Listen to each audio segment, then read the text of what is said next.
Olá, meus irmãos e minhas irmãs da Paróquia São Pedro, minha saudação a vocês, não é? E eu sou o reverendo Adriano Portela dos Santos, da Diocese Anglicana do Recife. Sou ministro encarregado da missão Ressurreição do Senhor, que fica na Bahia, na cidade de Feira de Santana, segunda maior cidade do estado. Quero cumprimentar a toda a paróquia, a sua equipe pastoral, não é? O reverendo Glauber, a quem agradeço o convite para esse momento com vocês, mas também o reverendo Gregório, meu irmão, e os possíveis ministros pastorais leigos, leigas, que existam nesta paróquia querida, né? Todo o povo, enfim, toda a liderança leiga, lembrando ainda do nosso primaz e bispo diocesano desta diocese querida do Paraná, o bispo Naldal Gomes. Enfim, meus cumprimentos a todos e todas. O motivo de estarmos aqui, né, é a festa de São Pedro, apóstolo, nesse contexto dos 17 anos de existência da paróquia São Pedro. Né? E é muito impressionante que a vida deste apóstolo diga muito sobre a razão de ser de uma paróquia, e em particular desta paróquia querida que o tem como padroeiro. Não é? Eu quero refletir com vocês, meus queridos e minhas queridas, a partir do Salmo, inicialmente, o Salmo 87, que, a meu ver, diz daquilo que é a vocação de uma paróquia. Ali onde o Salmo fala sobre Sião, não entendam como sendo dito é, sobre a paróquia. E aí vamos pegar os versículos 4 e 6 que dizem para a gente o seguinte: Farei menção do Egito e da Babilônia entre os que me conhecem.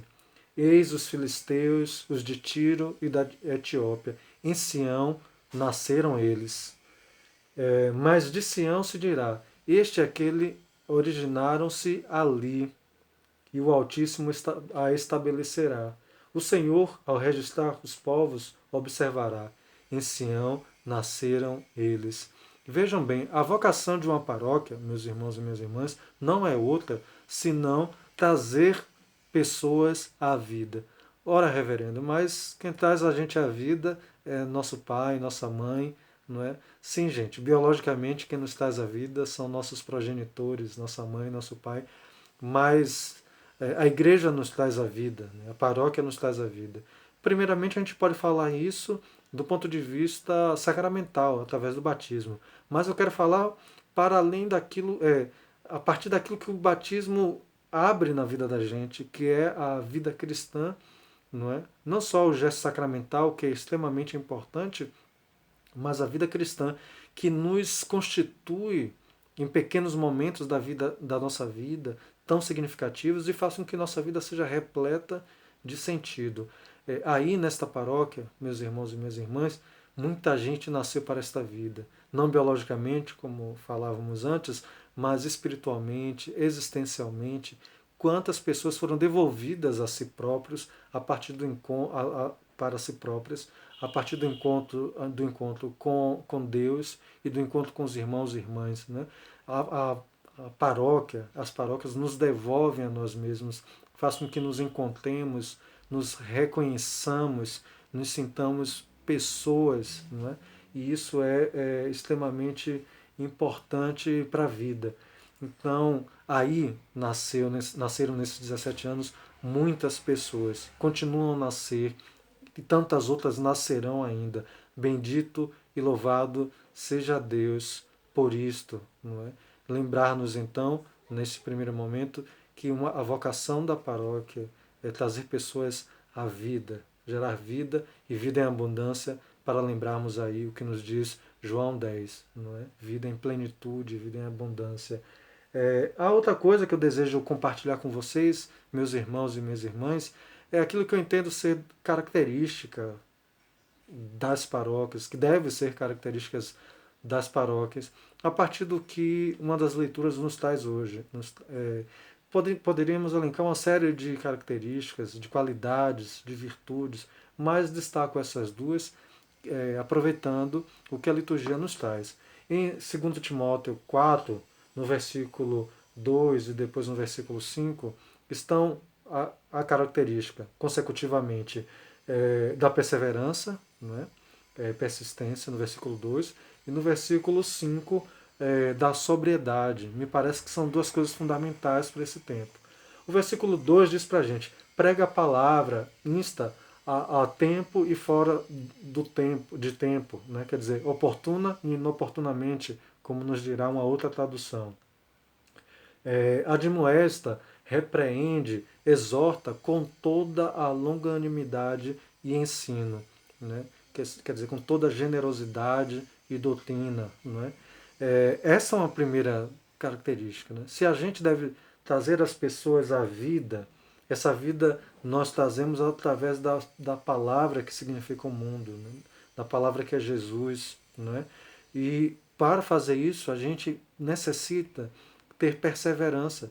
Perseverança porque nem sempre aquilo que a gente tem a dizer é bem acolhido. Né? Perseverança porque nem sempre a paróquia passa por tempos bons. Né? Nem sempre estamos no cume da montanha. Às vezes estamos lá na base, às vezes estamos no vale, estamos na planície. E então precisamos ter perseverança. Né? E esses tempos, gente, o evangelho que a gente anuncia, um evangelho de alegria, de acolhida, de fraternidade, de igualdade, nem todos os cantos aceitam e acolhem com coração generoso. Então, perseverança para que a gente possa chegar aos nossos propósitos. Perseverança na sua vida em particular, meu irmão, minha irmã, porque não vivemos tempos fáceis, nós sabemos, estamos em contexto de pandemia, e então nós somos admoestados, enquanto parte desta paróquia, a sermos perseverantes. A nossa perseverança faz com que a paróquia seja perseverante, que combata o bom combate, como diz essa leitura de 2 Timóteo lá no finalzinho. Não é? A outra característica, qualidade, é a sobriedade. Não é? O versículo 5 diz assim: tu, porém, se sóbrio em tudo, sofre as aflições, faze a obra de um evangelista, cumpre o teu ministério. Né? Essa sobriedade está muito associada ainda a essa perseverança da qual eu dizia, meus queridos e minhas queridas. Né? Seja sóbrio em tudo. Né? Às vezes nós não temos sobriedade e, por não termos sobriedade, cometemos falhas, cometemos erros e perdemos oportunidades importantes na vida. Não é? Uma paróquia necessita ter sobriedade em tudo que ela realiza, né? Ter discernimento e coerência. Né? Sobriedade está muito associado com isso também. Né? Saber discernir os tempos, ser coerente no que faz, isto constitui sobriedade. Né? E nós também vivemos, né, no agora, tempos de extremismos, né? Tempos de radicalismos que não ajudam. Né? Para ter sobriedade, meus irmãos e minhas irmãs, é necessário estarmos dispostos a dialogar, por exemplo. Né?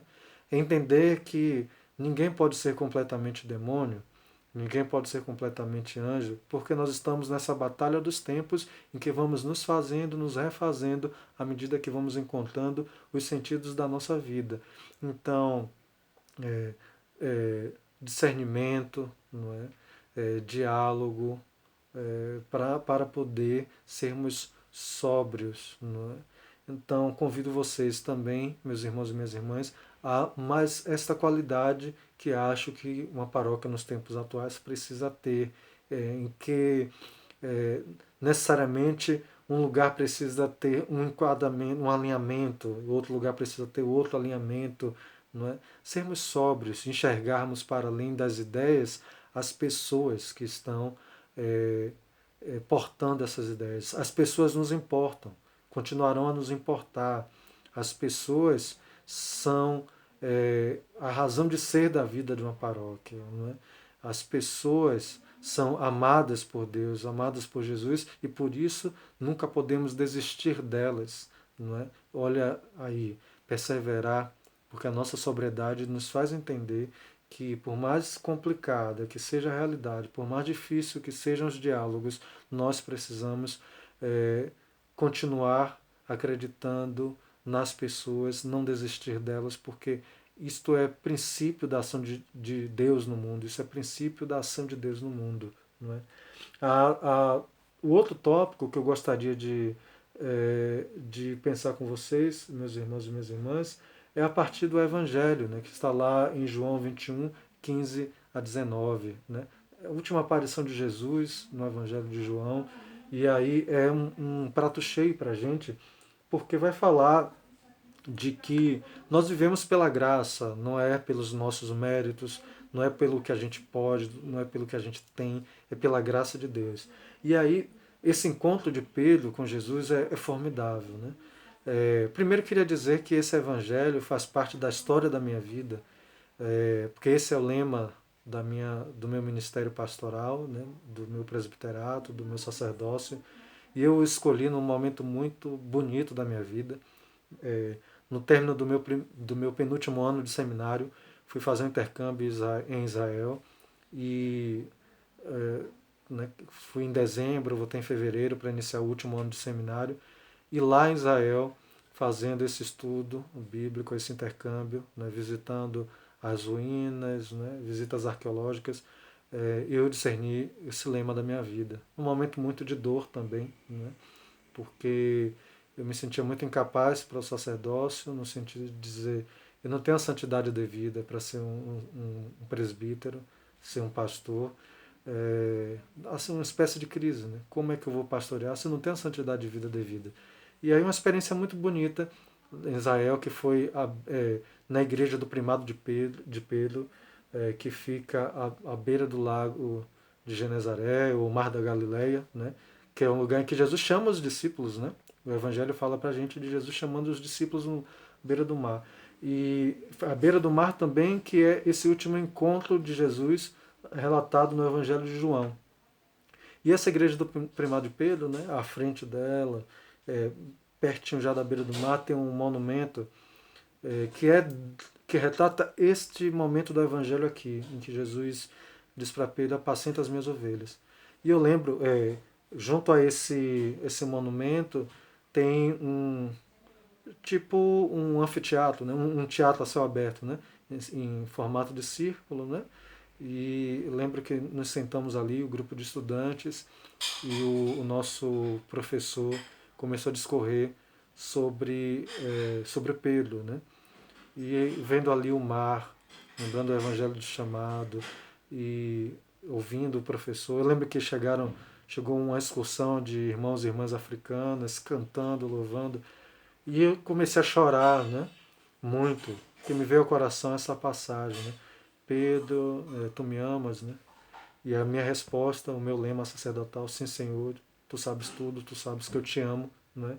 E está por trás desse texto bíblico aquilo que me tocou naquele momento e que eu acho que deve ser muito importante para a gente nessa reflexão, que é exatamente o fato de que vocês sabem que Jesus pergunta a Pedro 3 vezes, né? E a exegese desse texto diz que Jesus pergunta a Pedro, primeiramente, com um verbo que, né, você sabe que o grego tem diversas palavras para falar de amor. Né?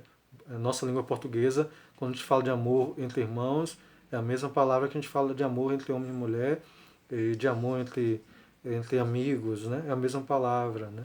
Mas o grego, que é no qual está o original desse texto bíblico, usa palavras diferentes para os diversos tipos de amor. Então, Jesus falou primeiro de filia, não é?